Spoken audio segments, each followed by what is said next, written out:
I spent this past year inside generational businesses, in boardrooms, farm offices, factories, and plenty of Zoom rooms, and I saw something surprising. Amid all the noise and all the change that everyone is feeling, two deeper forces kept showing up beneath it all: identity and intention. Who are we, really? And what are we choosing to create on purpose? We'll talk about why the companies that found clarity this year aren't the burned out teams working the hardest. They were the ones willing to pause long enough to answer those two questions honestly. So this special year-end episode of Building Unbreakable Brands, I'll be taking you through what I saw this year through this dual lens of identity and intention, the anchor and steering wheel of every lasting generational brand. Welcome to Building Unbreakable Brands, the podcast for leaders with a generational mindset. I'm Meghan Lynch, advisor to generational businesses and CEO of 6 Point Strategy. Today is a special year-end solo episode, so I'll invite you to be my guest and reflect along with me. Let's get started. If I had to choose one theme that shaped this year more than any other, it would be identity. Identity isn't just a marketing exercise. I would say it's the bedrock foundation of a generational business. And this year, I saw identity questions showing up everywhere. Sometimes it sounded like adolescence. We're not who we were, but we're not yet who we're becoming. Other times, it sounded like disruption. Our customers are changing, and we're not sure what that means for us. Or it even sometimes sounded like succession. Our next generation is stepping in, but what are they stepping into exactly? That in-between space can be really uncomfortable, but it's also a sign of growth. And the companies that handled it well didn't rush to fill the discomfort. They got curious. Let me share one moment that really stayed with me. This fall, I was with a second-generation company preparing for a leadership transition to the third generation. They were so proud of their history and had actually taken pieces of it, like photos and headlines and artifacts, and used them to decorate the walls of the office. But the current CEO admitted that every single time he walked through the halls, he felt pressure to keep the status quo and avoid any kind of big, bold evolutionary moves, even while the industry was experiencing a ton of rapid consolidation. He said that he felt like he was in one of those James Bond movies with the walls closing in on both sides and a timer running out. And here's what changed everything. Instead of treating the past like a museum, he brought his team together and asked a different question. What part of this legacy is still alive and growing in us today? All of a sudden, you could feel the room shift. Suddenly, they were owning an identity that was simultaneously solid and very real, but also alive and evolving. Identity is not about protecting the past. It's about understanding who you are now and what makes that possible. I also think back to my conversation with Ann Bauer when she recounted the phone call she got from her dad during COVID, reminding her that the company had not always done the same thing and didn't always have to do the same thing in the future. If you haven't listened to this episode, you need to, because the power and impact of the identity shift on her still gives me the chills.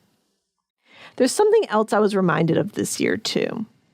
Teams that were frustrated and exhausted often weren't dealing with communication problems. They were dealing with identity problems. Because when a leader can't articulate the company's vision in one clear sentence, the team can't follow it. When identity is fuzzy, everything just feels harder. When identity is clear, teams rally. Decision-making gets easier. Succession gets calmer. Strategy becomes real, on the front lines. Again, I think of my conversations with Mark Moffat and Toby Flowers and how when they got clear on their identity, all of their strategic and tactical decisions just had a different kind of energy. So, as my guest today, here's a question we're sitting with. What part of your company's identity feels unsettled right now, and why? Usually, that's where its next phase is going to begin. And if identity answers the question, who are we? Intention answers, how will we lead? And this year made it so clear. Effort and intention are not the same thing. I was talking with another advisor the other day, and she was describing a recurring pattern she was seeing of leaders who saw very clearly big, important things that needed to get done. So they were piling change on their teams, who are in turn running really hard to keep up and getting burned out in the process. We talked about the difference between speed and intention. One phrase that a colleague at 6 Point always repeats to me is, slow is smooth, smooth is fast. And that kind of intentional slowing down, ensuring that everyone is on the same page, that the pace, order, and next steps are thoughtful, is absolutely critical. I was talking with a father and son in the midst of succession planning, and one of the intentional moves they made was to set a date for the dad to be away from the business for a year on sabbatical, and to talk about that publicly and often for accountability, because he knew he would potentially backslide otherwise. This was his way to honor his commitment to his family and his team. That kind of intentionality is the difference between simply working hard at something and being truly successful. I've seen the same intentionality on the growth and customer side of generational businesses. This year, customer behavior changed faster than teams expected, especially in long-standing relationships. The companies that stayed ahead weren't the ones who relied on assumptions. They were the ones who listened intentionally and consistently. They asked new questions. They revisited old beliefs. They treated customer insight as a rhythm. Almost all of them said the same thing afterwards. I wish we had done this sooner. I think of my conversation with Deanne Peterson about encouraging sales leaders to carefully balance instinct with intention. Or my conversation with Andrea Carpenter, who reminded us that succession is not an event. It's a process. This is true with any kind of change. Change is not one event. It's a process and a rhythm. And intention is what sets the tempo. Here's a question for you. Where are you reacting? And where could some intentional slowing down actually help you move further and faster in the long run? As I look back on this year's conversations, I keep noticing the same thing. The leaders who navigated complexity with the most grace knew who they were. And they acted on purpose.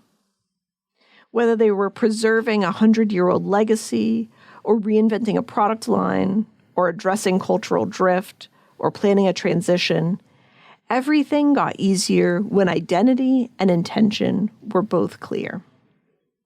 These two forces show up everywhere, in strategy, in culture, in customer relationships, and especially in family conversations about the future. As I look ahead next year, I'm making two commitments. Professionally, I want to help more generational leaders strengthen the link between identity and intention.